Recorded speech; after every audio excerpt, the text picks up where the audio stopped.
Good afternoon, Barbadians. Earlier today, I received a letter from the Honourable Corey Lane asking to be relieved of his ministerial responsibilities so that he may spend more time with his family and to be able to give the government the opportunity to be able to ensure that it is in no way affected by anything related to charges. He has asked that he be noted for his complete innocence in these matters, and he is entitled to that. At the same time, I received a letter from the Honourable Marcia Cadell asking to be relieved of her duties with immediate effect.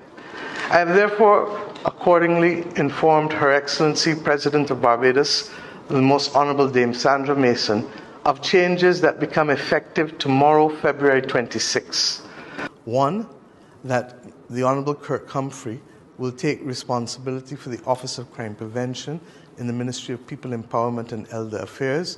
Largely, he has already been taking the persons who are getting ready for life coaches and parental coaches, and at the time when most of his departments will be going into one state-owned enterprise, he is in a position, therefore, to assume this responsibility without further assistance.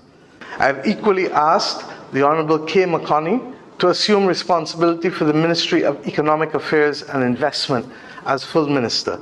This will allow her to be able to undertake these hefty responsibilities, particularly as we move to a BERT 3.0 program, a Barbados Economic Recovery Transformation 3.0, as we come to the end of our IMF program at the end of June, and therefore we need to ensure that we lay the platform for sustainable growth and development. I have asked the Honourable Chad Blackman to assume responsibility for the Ministry of Educational Transformation, which will focus on pre-primary, primary and secondary education.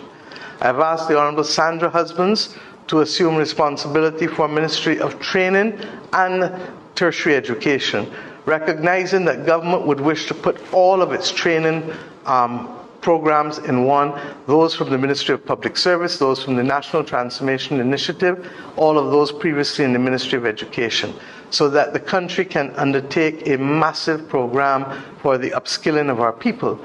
I've said over and over that our responsibilities towards having skills for the requisite task of building out this country is the thing that keeps me up at night, not balance of payments or indeed debt anymore, as was the case when we first took office.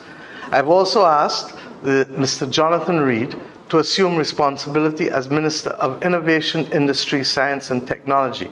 Mr. Reid previously served as my Chief of Staff and is therefore well familiar with all of these issues and programs and can hit the ground running. To accommodate Mr. Reid's appointment, I've asked, and she has agreed, Dr. Crystal Haynes to be able to allow us to manage the exigencies of these appointments, and therefore Mr. Reid will replace her as a Senator in the Honourable Senate of the Barbados Parliament.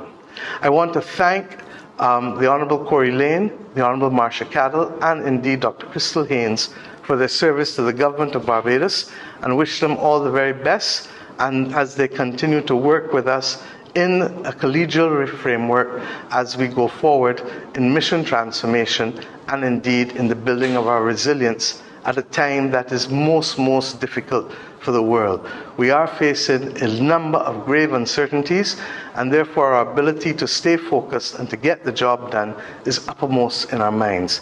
I want to thank you and look forward to working with all of you as we stay focused on that journey. Thank you and have a blessed evening.